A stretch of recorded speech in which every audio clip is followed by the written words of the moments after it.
తెలుసా వాట్సాప్ గ్రూపులో సొంత పార్టీ కార్యకర్తలు సింహం ముందు తల వంచాడు ఏంటి ఆడేవాడు ఆఫ్టర్ ఆల్ అని అది సగర్వంగా చెప్పుకుంటున్నారు కానీ మీరు అన్నట్టు పరువు పోయినట్టు ఫీల్ అవ్వట్లేదే.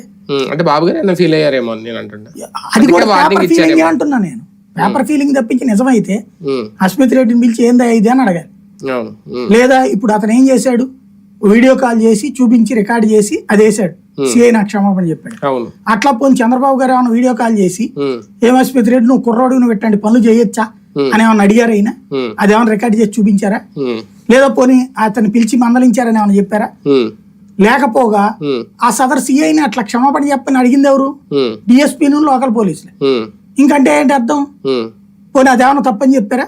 ఇందులో మెమో ఇచ్చామన్నారు, కేక్ కట్ చేయించిన అక్కడ మరి మెమో ఇవ్వాలిగా. అట్టట క్షమాపణ చెప్పిస్తావు నువ్వని లేదు కదా. కేసుకి తీరుకి మారిపోతా ఉంటది. కేవలం మీరు ఎలా అనుకోవాలంటే ఈ రోజున రాష్ట్రంలో ధర్మం 4 పాదాల నడుచుచున్నది. ప్రజలందరూ సుఖ సంతోషాలతో ఉంటిరి, కడుపు నిండా భోంచేస్తున్నారు, కంటి నిండా నిద్రపోతున్నారు. జగన్ అనే రాక్షసుడి నుండి రాష్ట్రం కాపాడబడినది.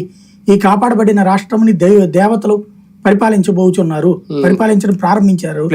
భవిష్యత్తులో దైవ పాలన రాబోచున్నది, భగవంతుడి ఆశీస్సులతో ఈ ప్రభుత్వం నడుచుచున్నది అని మనం అలా సైకలాజికల్ గా ప్రిపేర్ అయ్యి, లేదా మీరు ఏ హిప్నాటిస్ట్ దగ్గరకు వెళ్ళి అలాగే చెప్పించుకుని సైకలాజికల్ గా ప్రిపేర్ అయ్యారు అనుకోండి, చంద్రబాబు ఏంట్రా సీఎం అయ్యుండి కూడా సొంత వాళ్ళకి వార్నింగ్లు ఏమి ఇచ్చాడు అనుకుంటున్నారు.